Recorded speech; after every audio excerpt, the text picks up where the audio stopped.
Fala aí, eu sou o Rogério Júnior do Responde Aí.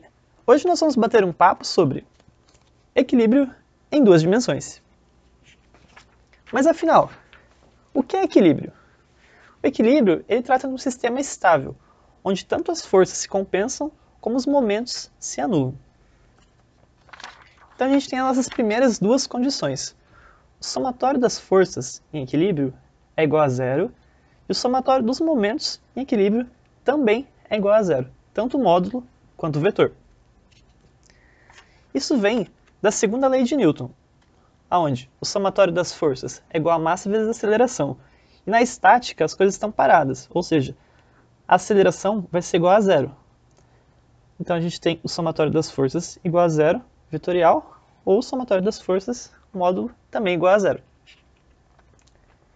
Bem como em velocidade uniforme, onde a aceleração também é zero, a gente tem a mesma coisa. Agora a gente faz o diagrama de corpo livre, que é uma parte mais importante da maioria das questões. O que é o diagrama de corpo livre? Você desenha as forças que estão relacionadas ao sistema. Por exemplo, aqui no homem se equilibrando, a gente tem o peso 1 e o peso 2, com as forças atuando para baixo, tem a normal, colocando para cima, sustentando o homem, e o seu próprio peso, que a gente aplicou no centro de massa. Agora a gente vai adiantar aqui um conceito do centro de massa. O centro de massa é o ponto onde toda a massa pode ser concentrada de maneira equivalente. E também tem o centro de gravidade, que é o ponto onde a força-peso total do corpo pode ser concentrada. Aqui em mecânica básica, a gente considera que o centro de massa e o centro de gravidade coincidem. A gente vai ver melhor isso no futuro. Vamos ver agora os tipos de equilíbrio. O primeiro deles são as forças colineares, que elas estão atuando numa mesma linha. Por exemplo, aqui em x, que a gente tem F de 1 de x e F de 2 de x. Ou ainda na direção vertical desse peso sustentado, que vai ter a tração e a força-peso.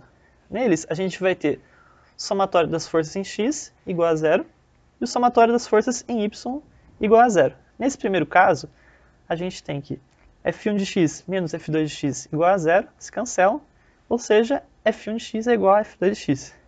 Observe que a gente nem precisou utilizar a notação vetorial, já que eles já estão na mesma linha. E no segundo caso, a gente tem que T menos P é igual a zero, ou seja, a força tração vai ser igual à força-peso. Segundo tipo de equilíbrio, forças concorrentes em um ponto. Aqui a gente tem um ponto sujeito a várias forças, F1, F2 e F3. Para a gente achar o equilíbrio, a gente vai ter que fazer o somatório das forças em x e o somatório das forças em y é igual a zero. Observe aqui que não vai ter momento, porque não vai ter o braço em relação ao próprio ponto.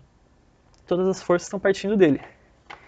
E para a gente comparar em cada força, a gente decompõe ela. Cada força a gente decompõe dessa maneira, em f de x e f de y, de maneira que a gente consegue executar aqui o equilíbrio nas duas direções. Outro tipo de equilíbrio são as forças paralelas. Nas forças paralelas, a gente vai ter da mesma maneira, o somatório das forças é igual a zero. Mas também a gente vai ter agora um momento, por exemplo, em relação ao ponto O. Todas essas forças vão estar fazendo um momento aqui em relação ao O. E esse momento também tem que ser igual a zero. Observe que esse momento está em relação ao eixo Z, ele está saindo da página. Esse eixo. E o último caso, que é o caso geral de equilíbrio. Aqui a gente tem um corpo qualquer, ele está sujeito a várias forças, F1, F2 e F3.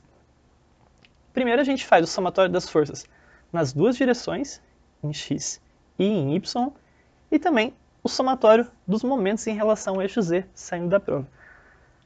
Aí a gente tem o equilíbrio em duas dimensões. Esse vídeo te ajudou? Responde aí!